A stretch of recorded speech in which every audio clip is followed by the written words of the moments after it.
Back here on MLB Now, and there on Twitter for Sarah Lang, Slangs on Sports, or Sarah Lang's on Sports.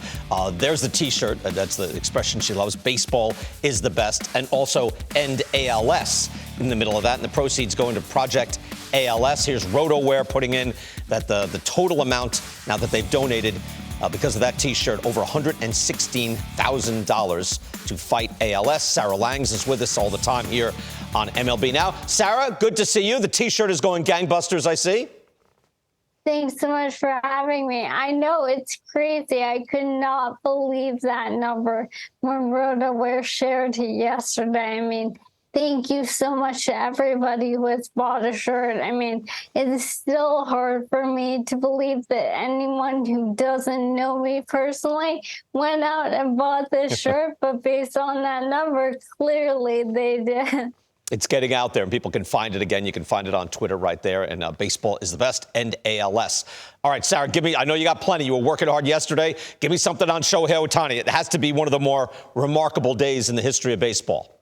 Oh, my goodness. You know, you look at yesterday, you see 5 games still, and you're like, okay, I wonder what will happen. And these are the days where the incredible happen. So Shohei Ohtani comes out in the first game of the doubleheader, throws a 1-hit shutout. And then the second game, hits 2 home runs. He is the first guy in the history of baseball to throw a shutout in one game of a doubleheader and have a home run. 1 home run, not even 2, in the second game of a doubleheader. And if we take away that doubleheader part, you can see he's one of 5 guys to have a shutout and 2 homers on the same day. Again, everyone else on this list obviously did it in one game. Rick Wise stands out. He had a no-hitter and 2 home runs. But nobody has done what Shohei Ohtani has now done with a shutout in one game and a homer in the other.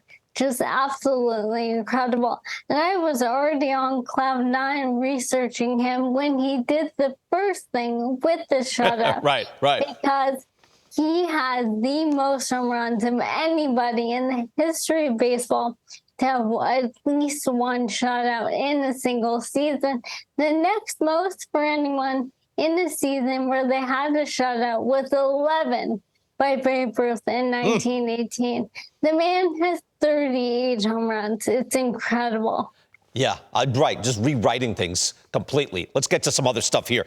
We're fans of Patrick Bailey, by the way. We show very good fundamentally, very good baseball-y as he makes our baseball-y plays. A young catcher for the Giants. I know you found some specific things. Tell us about Patrick Bailey. Absolutely. I mean, his defense really stands out. If you look at pop time, which is how quick these guys are, throwing down to second base on stolen base attempts, he is second in the majors right now behind only JT Realmuto. And we know from all of our years with our top 10 catchers, this is what Realmuto is the king of. So for Bailey to even be second on that list as a rookie is so impressive.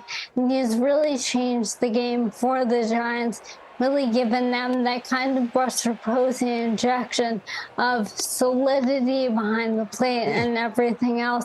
And if you look at framing as well, he's also leading the majors there. If we look at strike rate on shadow zone pitches, which is basically your borderline pitches. Right. He is getting strikes on those takes more than anyone in the majors. And again, this has changed the game for them. You know, Buster Posey used to do a thing where he would walk away even before the umpire would make the call. We need Patrick Bailey to get there. But I was sitting here looking at the leaderboard and wondering where he's going to be on both of our lists in January this year. That's going to be my favorite highlight of the show, by the way. Even with all the other hitters, just boom. Boom. Yes. I love that. That is a skill, though. And you can see as you're watching Bailey how quick his exchange is. You can tell he's done that thousands of times. All right. Orioles are on a streak. I didn't realize this until you pointed it out to me. Give us the streak that the Orioles are on right now.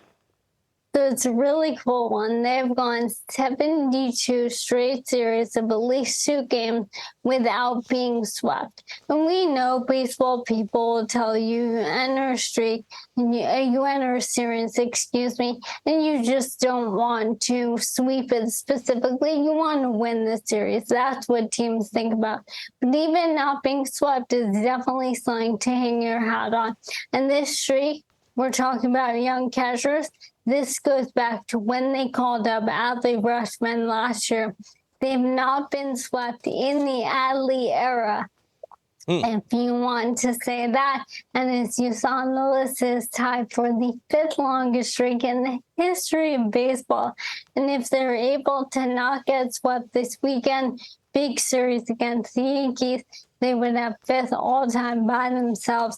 And as you saw, the last time anyone did this in more than 72 straight series was a long, long time ago.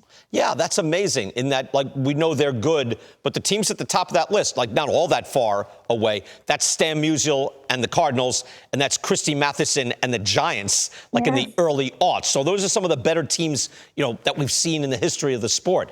Great stuff. Sarah, always great to have you on the show. Thank you so much, and we'll see you again soon.